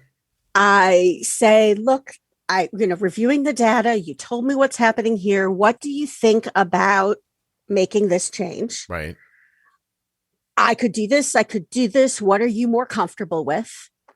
Is there something else that you would like to try? They put it in the pump. I teach kids to program their pumps with their adults watching. And then I say, look, do you have a computer at home that you can upload to in 3 days a week? Cool. If you do, I would be happy to look at this even once a week. I probably can't look at it as often as Scott would look at his own daughters, Right. but I'd be happy to look at this once a week. If you want to shoot me an email and say, hey, we uploaded, can you go look? So in my practice, it's not 3 months. It's never like, unless somebody on their end doesn't want to think about it for 3 months. That's not what I offer. Well, that's excellent. But it's a common thing that I've described, right? Like, yes. Oh, absolutely. Right. Absolutely. And that is a crapshoot. And in the end, like, there are things that I don't get finished in my job, and there are things I don't get to do with my family because I've got stuff I've got to take care of. I have to ask you a question. But if a family wants to reach out and say, hey, can you look at this? Right. I'm never going to tell them no. And it doesn't matter whether I can bill for it or not. Like, that's what I'm here for. If I picked you up and dropped you in a setting where there was a person with uncontrolled blood sugars, 250, 60. Unmanaged blood right? sugars. Is that the words we use? Managed. We don't say controlled. You can't control diabetes. It's a wild animal. You can tie it up. I do a pretty good job over here, Kathleen. You can tie it up. You test insulin E. You can tie it up. Okay. But you can't control it because you know something is going to change. I'm going to give you my respect on your feelings around the world, on the word. But a person who's having that experience, I drop you in their home, give you full control. How long until you've got their blood sugar low and stable? Now, see, you're asking me a question that I've never experienced and I've thought about. Oh, you should try it. Kidnap one of those kids and just take them home. I have people asking me to take their kids home. Right. My family is not at that point at the moment. How long would it take me? It would take me longer than you because you've been doing this for a long time with people remotely. I think being able to see what's happening, being able to make adjustments continuously, I think I would have things in a healthy, stable place. I'm going to give myself 5 days. Yeah. So 5 to 7 days. I'm going to make a suggestion to you, and I don't know if this is possible. You should do it. You should pick a person and do it because the experience will be invaluable to you. It puts you in the mindset of, do you remember before people could remotely take control of your computer, you'd have to call them on the phone to find out, like, my computer's broken. Here's how I need you to fix it for me. On the other side of that phone call was a person who could imagine your computer without looking at it. It's a great, great skill to have around diabetes. It's very cool to be able to know the parts, the variables that you can ignore for the moment to make the bigger changes, right? Like this morning, the woman I spoke to this morning, her kid had a waffle, and I sent her a text and I said, you need to bolus more. This is about to go wrong. Mm-hmm. No. He's doing an activity right now. It's going to be fine. Well, now the kid's blood sugar is 240.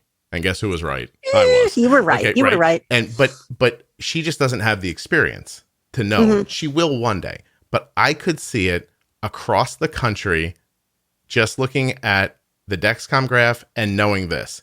The kid got up at this time, got this much insulin, ate this, and then I can look at the time. I can start inferring from the graph. And I'm like, no. The insulin's gone. The food's still there. This is about to be a problem. Do it now. That came from talking to all these people. Mm-hmm. And I use it for my daughter all the time. Like last night, Arden's blood sugar has been trying to go up at like 11 o'clock the last few nights. I don't know why. I don't even care why. I just know that's happening. So around 10:30, I look at her blood sugar last night and I start saying things like, we basically, she's looping. We jacked up her intensity like 50%, lowered the targets a little bit so it would be more aggressive, put some insulin in, like all that stuff. Blood sugar went to like 145 and came back down again. Mm-hmm. If that doesn't happen tonight, cool. If it happens one more night, whatever. Like that flexibility comes from knowing how to react in the moment, Because while it is true for most people, and I'm interested in what you think about this. Like when I tell people that what you do now with insulin is for later, but it's more appropriate to think about it as what you've done in the past with insulin is for now. Do you understand what I mean when I say that? I do. Okay. I do. I think what I'm trying to teach residents or newly hired people about how do you figure out what to do with the pump, and somebody comes to me with a graph and says, look, they're having all these lows at this time. I was going to change this basal rate. I'm like, no, you have to go back a few hours. Right. That isn't happening because of what's going on now. That's happening because of what happened before. His blood sugar goes up every night at 11 o'clock. Makes me think you're bad at dinner. That's the first thing I think when it happens. Well, no, it makes me ask the question, when was dinner? Okay. And how much did he have to eat between dinner and nighttime? And did he get boluses for anything Right. he snacked on between dinner and nighttime? And see, now you're 100% right. I would agree with you in spades in court. But what you just heard me say is the leap that I've learned to make from having been asked the question by so many different people. And that's where the shortcuts come in to teach it to people. Because your questions are all right, in my opinion there. But if you said that to me as a person who's had a kid for diabetes for 2 years, I'd start going like, oh, hold on a second. That's a lot. Right. Right. Where what I'm saying is dinner's getting messed up some way and you're drifting high later. Let's go back, make sure we're pre-bolusing dinner, that we're using enough insulin for it, that we're thinking about fat and protein that might cause a rise 2 hours after you eat. Let's simplify. Like, I'm all about turning diabetes into t-shirt slogans. Right. Because I think that's how they're actionable in the moment. Not that you're 100% right, but I think you and I just said the same thing. You used more words than I did. Well, I think I used more words, and I think I get one of the things I'm working on improving myself is I get lost in the why did this happen? When it doesn't always matter why it happened. It happened. I don't give a crap why it happened. Yeah. I never but once like think that's about it like part of that's part of what I've learned about myself. Yeah. Is that I can get sidetracked wondering why did this happen? And like in the end, you just got to take care of it. Do you have a type A personality? My family would say so. Yeah. Well, they're probably right. There's times you need to listen to other people. That's one of them. I know. Because you would never know. But so to me, that's one of the things that I've spoken about on the podcast for years that's super important, that I think that I can't infer to you in a moment. Because if I just say to you, don't worry about what happens, you're going to mess everything up. That's a vibe, not an idea. Mm-hmm. Right? That's the like, Arden's been getting high at 11 o'clock. I don't really care why. It's happening. It's going to stop happening soon. I just need to get ahead of it. Like, I'm all about staying ahead of problems. It's so interesting to listen to somebody with your perspective talk about all this. So like one of the things that frustrates me that I'm trying to wrap my head around is the attitude I get from a lot of patients. Oh, yeah, the blood sugars were high all last week, but that's because they had a cold, so I didn't change anything. And it drives me crazy. I'm like, no, there's nothing wrong. You should have changed something. The cold is going to go away faster if the blood sugars aren't high. The white blood cells are going to work better if the blood sugars aren't high. Mm-hmm. You could have always changed it back. What you just said made me think that people would probably really enjoy hearing the 5 minutes that Jenny and I talk before we start recording. because the way I see my job, and I guess this is my job now, it's self-appointed, but yes. It's my job. No, it's your job. Right. Is that there are confusing things that people think that mess them up and they don't even know it. And being cognizant of that and being able to stand back and see it happen, it's super easy to feel like that. Like how could you ask this question? But the truth is, it's everybody's first day having this thought somewhere, right? Mm-hmm. And what builds a really strong community is never, like, you can think that stuff, and I think it sometimes too, but it's never saying it out loud so that the next person feels free to ask that question again. It's just, it's the idea of there's never a dumb question, right? And, exactly. And you have to see how cyclical the space is. I hope I used that word right.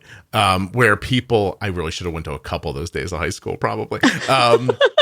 Where new people come in. It's very interesting. In my current day, there are any number of thousands of people who interact with me who all feel like I'm a very good friend to them. And I'm aware of their little avatars. Like I see them, they make sense to me. But those people are constantly getting the information they need and dropping off, which to me seems like a huge success. I don't want you living your life in a Facebook group. Right. Right. I don't want you living your life worried about what happens if my daughter's blood sugar goes up at 11 o'clock tonight. I just want you to be in this kind of like loose mode where something happens, you recognize it, you jump all over it, it stops being a problem, you move on, you go to the next thing. I wish for everybody, and I have not figured out a way to teach it to them yet, but I wish for everybody that you could look at a graph on a Dexcom and have the thoughts that I have when I look at them, because I just see them immediately as basal issues, pre-bolusing issues, insulin to carb ratio issues. And it's just, they're incredibly obvious to me, but I don't know how to teach that to you other than to say, you should talk about diabetes every day until it starts making sense. And of course, I would just, to back up, I would never say, why didn't you change things to a patient? No one like, thought that's what you were saying. It's a teachable moment. I'm glad you told me. Right. So in all of your non-existent free time, maybe if the world provides you with more assistance, it would be lovely to offer like inside the mind of Scott voiceovers as you look at things. Yeah, definitely. It's on the list for people to see. It's on the list. Teaching graph reading is definitely on the list. It really is. I let me finish by telling you this and asking you your opinion.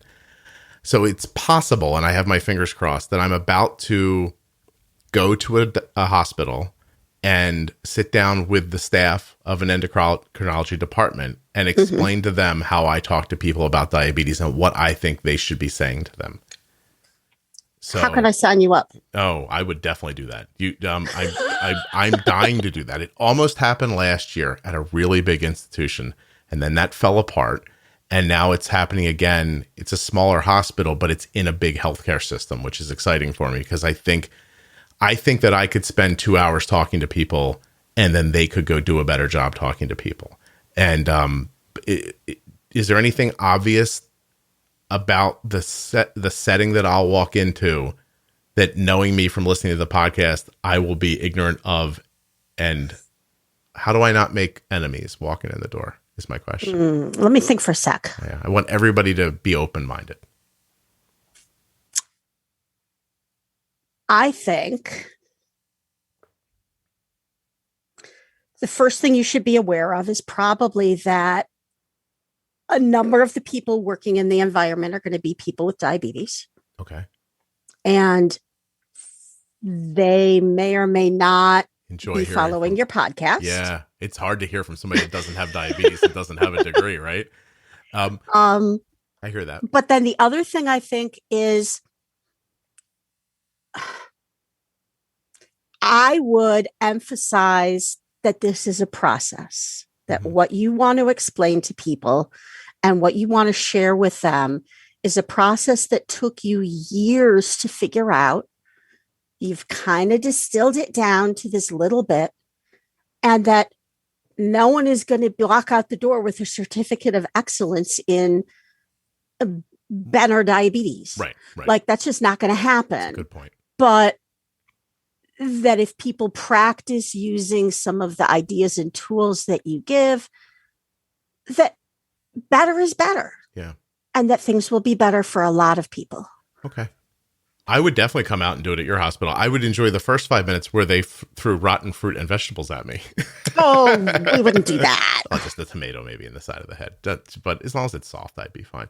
No, I would listen. I'm not going to. We just put a banana under your foot. I'm not going to front, as the kids would say. This is one of my end of life goals is to do this. So I've been on a plane since COVID, and I'm not afraid. So give me a call. One of the things I wanted to ask you, and I had actually put it on the after the broadcast, was, do you have any plans for teaching the teachers, for teaching the physicians or the professionals? I really thought it was going to happen at a huge institution last year. And then my conduit to the idea switched jobs.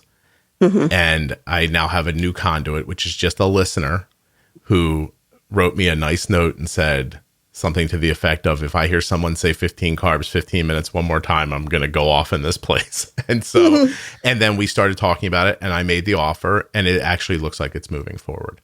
So I have my fingers crossed for that. I think it's, well, let's talk offline. Yeah, of course. I think it's an amazing idea. I have to, let me wrap up by saying this. You do not come off like you know how brave this was. So let me tell you that I thought this was really astounding of you to do.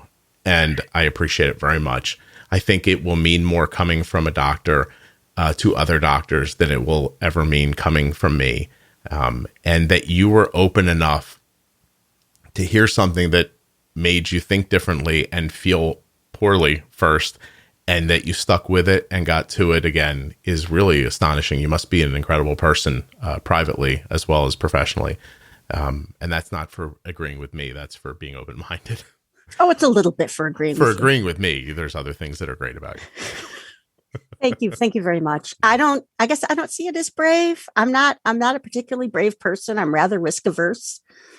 But do you want me to tell you how many people are going to hear this? Maybe you'll start feeling more brave after that. No, I don't want to think about that. Okay. All right. I'm just talking to you. I'm sitting in my home office and you're sitting in your home office and we're having a conversation. That's all I need to remember. That's part of my superpower. It feels very personal, this conversation we're having that everyone's going to listen to later. Excellent. But I have to say thank you, because having the opportunity to chat with you is really meant a lot to me too. And I would be ecstatic to circle back with you at some point. I told you before we recorded, and I mean it right now, that this is the most excited I've been to record the podcast in a year and a half. So I think that the far-reaching implications of what you shared today are incredibly important for people living with diabetes, people who are helping people living with diabetes, and people who may get diabetes in the future. So I think this is really cool. Thank you very much. Thank you. Really appreciate it. We have to have, hold on. Where's my little button that I need? Participants. Jessica, come back on.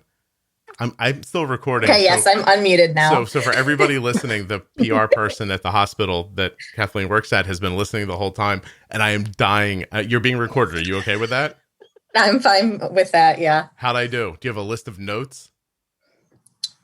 I don't have a list of notes per se, but I think this is great. I have a lot of respect for Dr. Moltz. I've heard from other patients, and when she told me about the podcast, I listened to several of your episodes and thought they were really interesting. And I wish this kind of access existed for other diseases, other conditions where patients could access in this way. I think it's really important. I appreciate both of your advocacy. That was so professional, Jessica. I was hoping you would tell me I am professional like that. I thought you were going to be like, buddy, at 18 minutes and 17 seconds, we're going to have to talk about what was said here. But no. All right. Really, I just like to listen in to kind of pull out, we're going to want to help share this and get the word out to more people too. Cool. So, hey, Jessica, I have one last question, and then I'm going to stop the recording, and we can keep talking if you want after that. But okay. Would this have worked as a live event? Yes. Okay. That was all I had. I'm going to stop the recording now so you can start cursing and saying your weird stuff, Jessica. Right. That's what I'm going to do. I know how dirty you get.